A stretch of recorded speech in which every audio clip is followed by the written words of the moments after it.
अशोक चव्हाण महाराष्ट्र राज्याचे माजी मुख्यमंत्री तथा काँग्रेसचे नेते माननीय अशोकजी चव्हाण यांनी भारतीय जनता पार्टीमध्ये काल प्रवेश केलेला आहे। त्यांचं काम मराठवाडा आणि महाराष्ट्रामध्ये खूप मोठं आणि चांगलं आहे।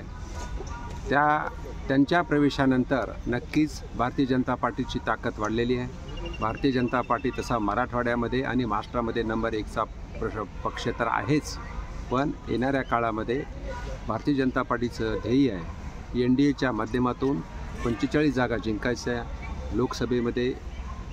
आणि लोकसभेमध्ये जसं प्रधानमंत्री मोदी साहेबांच्या नेतृत्वामध्ये 400पेक्षा जास्त जागा जिंकून येणारी लोकसभा ही भारतीय जनता पार्टीच्याच वर्चस्वाखाली राहील आणि देशाचे प्रधानमंत्री माननीय मोदी साहेब परत तिसऱ्यांदा प्रधानमंत्री बनतील। त्यासाठी हा प्रवेश महत्त्वाचा। उद्धव ठाकरे म्हणाले की त्यांनी आदर्श घोटाळा केलेला आहे असे आरोप मोदीजी आणि फडणवीस साहेबांनी केलेले आहे, तरी त्यांना पक्षात घेतलंय। मग त्यांच्यावरती काही आरोप असतील त्यांची चौकशी चालू राहील, त्याच्यामध्ये काही पक्ष ढवळाढवळ करत नाही।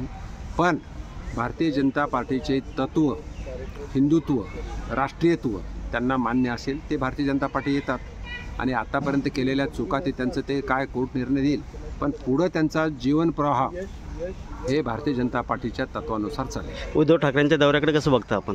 उद्धव ठाकरेंचा दौरा टोटली फेल गेलेला आहे। जनता कोणी त्यांच्याकडे ऐकायला गेली नाही आणि उद्धवजी ठाकरे यांनी हिंदुत्व सोडलेलं आहे, म्हणून हिंदू लोक त्यांना आता मतदान करणार नाही। त्यांनी दुसऱ्या समाजाकडे जाऊन मतदान मागावं, कारण हिंदुत्वासाठी त्यांनी जे आतापर्यंत सांगत होते ते त्यांचं आता ते राहिले। बरोबर ना सर?